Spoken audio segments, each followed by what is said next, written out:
안녕하십니까. 서초 미소사랑의원 원장 서정곤입니다. 자, 오늘은 제가 조금 특별한 주제로 말씀을 드리겠습니다. 화상흉터를 치료하기 위해서 후배 의사 선생님을 모시는 광고를 한번 해볼까 합니다. 제가 예상하기로는 한 1년 후쯤 화상흉터 전문 병원에 틀을 좀 마련하고 제 뒤를 이어서 계속 화상흉터 피놀셀 치료를 계속 이어가실 선생님을 제가 찾고 있습니다. 제가 한 1년 뒤쯤 생각하는 것은 내년 여름쯤 되면 코로나가 없어져서 정상적으로 활동을 하게 되고 저희 병원도 정상적으로 진료를 할 수 있게 되어서 환자를 많이 볼 것으로 기대를 하고 있어서 의사 선생님을 따로 모시는 것을 1년 후쯤, 내년 여름쯤 예상을 좀 하고 있습니다.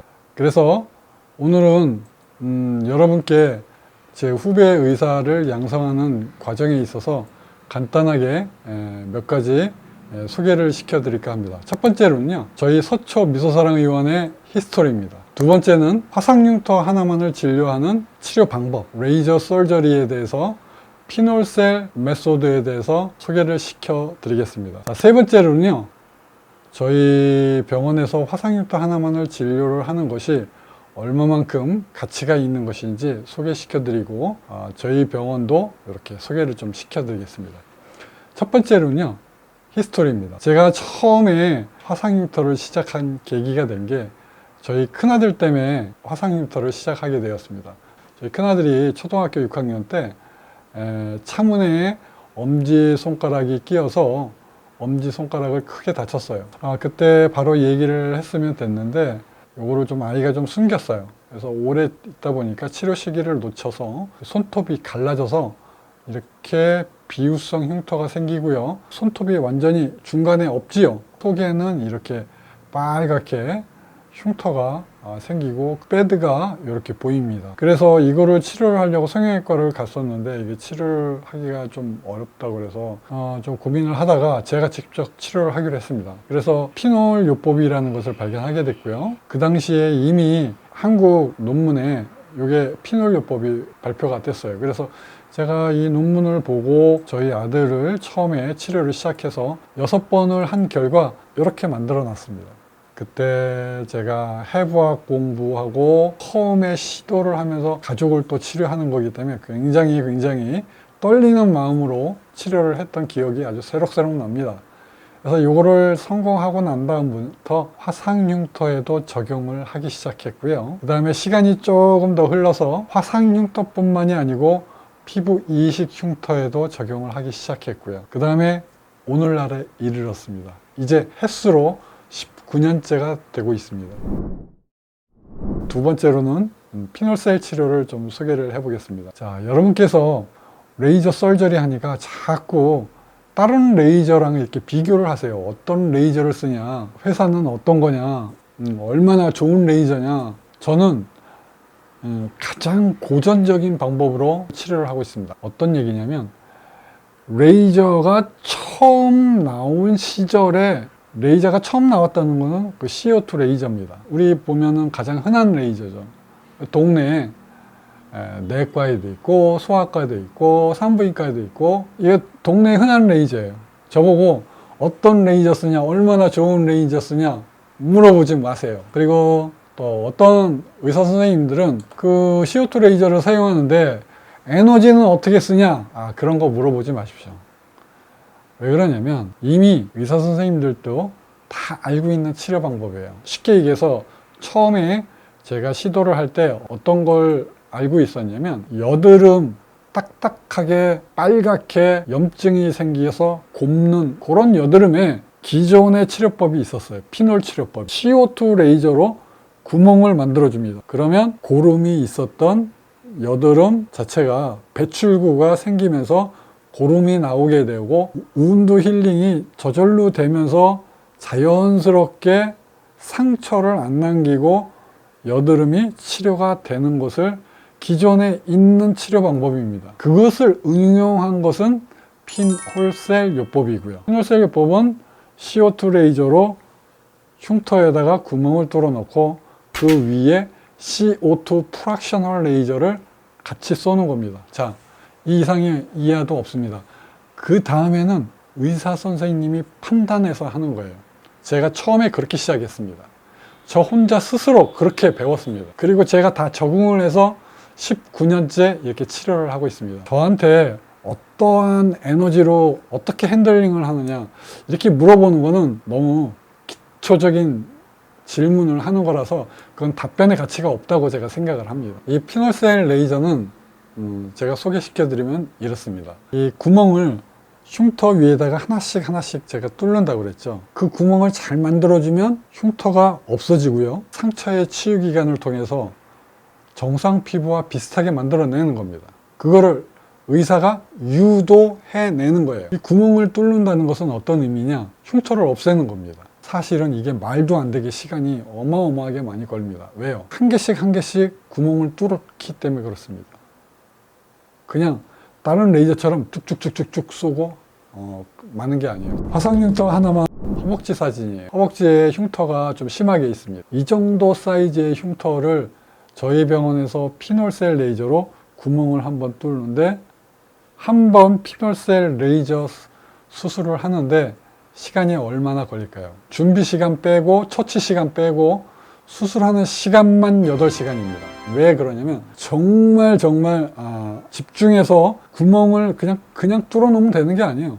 구멍을 잘 뚫어야 돼요. 어떻게 해요? 흉터 모양에 따라서. 허벅지에 흉터가 있는데 흉터 모양이 똑같지 않죠. 쭈글쭈글하죠. 구멍을 이 흉터 모양에 따라서 하나씩 신경 쓰면서 잘 뚫어 놓으면 흉터를 없앨 수 있어요. 잘 뚫어 놓으면. 무서운 얘기입니다. 이게 8시간이 걸린다는 겁니다. 이렇게 8시간을 하고 나면요, 제가 그 다음 날은 좀 쉬어야 돼요. 왜요? 목과 어깨와 그 다음에 이 척추에, 손목에, 팔에 전부 다 긴장이 있어서 그 다음 날은 좀 쉬어줘야 돼요. 이 피놀셀 레이저의 치료 방법이 완전히 그냥 일반 레이저 수술과는 완전히 틀리다. 자, 이걸 오늘 말씀드리겠습니다. 화상흉터 하나만. 자, 여기 얼굴 사진이 있습니다. 이 얼굴 전체를 치료를 하면 여러분 시간을 얼마나 걸릴 것 같습니까? 이 허벅지보다 사이즈가 적으니까 시간이 더 빨리 끝날 것 같죠? 안 그렇습니다. 시간이 오히려 더 많이 걸립니다. 얼굴은 굴곡이 있고 해부학적 모양이 전부 다 틀립니다. 해부학적 모양을 고려를 해서 피놀셀 레이저 구멍을 뚫어 놓지 않으면 절대로 효과를 못 봅니다. 오히려 망가뜨려서 흉터를 더 심하게 만들어요. 자, 이거를 치료를 하는데 시간이 얼마 걸리냐? 8시간에서 한 10시간 정도 걸립니다. 레이저 수술을 한다는 게. 흉터의 난이도에 따라서 시간이 8시간에서 10시간까지 수술 시간이 이렇게 많이 걸려요. 그래서 처음에는 저도 젊었을 때는 제 몸에 무리가 가는 줄 몰랐습니다. 제 몸이 망가지는 걸 몰랐어요. 그래서 그때만 해도 건강을 걱정하기에는 아직 젊은 나이라고 생각을 했기 때문에 그렇습니다. 그런데 그렇게 제 건강을 돌보지 않고 무리하게 치료를 하고 이렇게 하루 종일 수술하고 난 다음에 그 다음에도 또 레이저를 또 수술을 하고 그랬기 때문에 50견을 2번이나 맞았어요. 이렇게 몸에 굉장히 무리가 가는 겁니다. 저는 약간의 카팔 터널 신드롬도 있어요. 손목 증후군이 있죠. 이 레이저를 잡고 하는데 이 손목에 무리가 가서 손목도 좀 안 좋아요. 이렇게 목과 어깨와 손목에 엄청나게 무리가 가는 수술을 하는 겁니다. 이 피놀셀이 일반적인 레이저 수술하고는 완전히 틀려요. 화상흉터 하나만을 진료한다는 것, 이것이 어떤 의미가 있는 건지 말씀드리겠습니다. 화상흉터 환자들은 목숨을 구하고 생명을 건져서 지금 살아가고 있다는 것 자체가, 화상 환자들은 생존을 해서 어려운 치료 기간을 이겨내고 여기까지 온 환자들입니다. 자, 이런 환자들은 정신적으로 굉장한 문제가 있을 수가 있습니다. 특히요, 전신적 화상 같은 것을 입은 환자들은 치료 과정에서 선망 같은 게 있을 수가 있습니다. 이 선망이라고 하는 것은 불빛이 번쩍거리는 그러한 망상 같은 것들 있죠. 순간적으로 오는, 그 다음에 아주 힘들었던 순간의 그 느낌, 그 통증이라든지 그런 것들이 망상처럼 이렇게 딱 오는 겁니다. PTSD라고 해서 외상 후 스트레스 장애 있죠? 이것은 그렇게 어려운 치료를 하고 나서 또 화상을 당했을 때 그 아픔 같은 것들이 그 스트레스가 돼가서 지금 치료가 모두 끝났는데도 불구하고 그것이 굉장히 힘든 현재의 아픔으로 남아있는 겁니다. 그 다음에 이런 환자들은 우울증까지 같이 있을 수가 있어요. 그래서 이렇게 정신적으로 불완전한 환자들을 진료를 해야 돼요.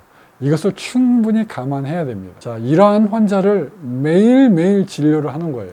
저는 제 스스로 정신적으로 앵꼬가 나지 않기 위해서 저도 운동을 하고 취미 활동을 합니다. 제가 최근에 한 거는 마라톤 운동하고요.